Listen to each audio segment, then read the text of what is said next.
শীতের পালং শাক বাজারে আসতেই প্রথমে যেটা মনে পড়ে সেটা হচ্ছে পালক পনিরের রেসিপি বানাবো। কিছু টিপস এই পুরো রেসিপি জুড়ে শেয়ার করা আছে, তাই পুরোটা দেখার অনুরোধ রইল।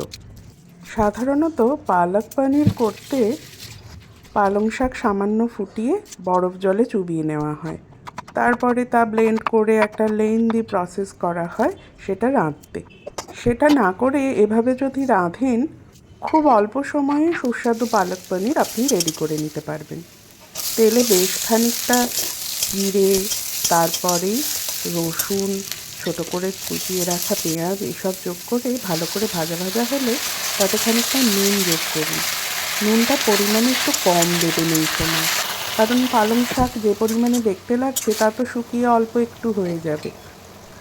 লঙ্কা গুঁড়ো, অল্প একটু চিনি স্বাদ মতো যোগ করব খানিকটা গরম মশলার গুঁড়ো। কড়াইয়েই আমরা সমস্ত জলটা শুকিয়ে নেব পালং শাকের। পনিরের কিউব কেটে রাখবো।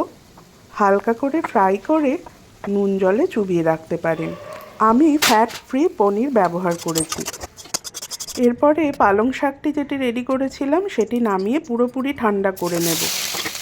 খুব তাড়া থাকলে বড় পাত্রে জল নিয়ে তার উপরে এই পাত্রটিকে বসিয়ে ঠান্ডা করে নিন।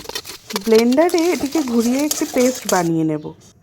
আমি লোহার কড়াই ব্যবহার করি, তাই খুব অল্প সময়েই তা তাড়াতাড়ি গরম হয়ে যায়। কড়াই সামান্য ঘি যোগ করে তার উপরে ওই পেস্টটিকে দিয়ে দেব।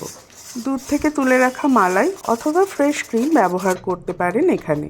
পুরো রেসিপি জুড়ে একটুও টমেটোর ব্যবহার কিন্তু আমি করিনি। টমেটো পালং শাকে ব্যবহার করলে তা কিডনিতে পাথরের কারণ হতে পারে। এভাবে বানালে খুব অল্প সময়ে পুষ্টিগুণ বজায় রেখে পালক পনির বানানো যাবে।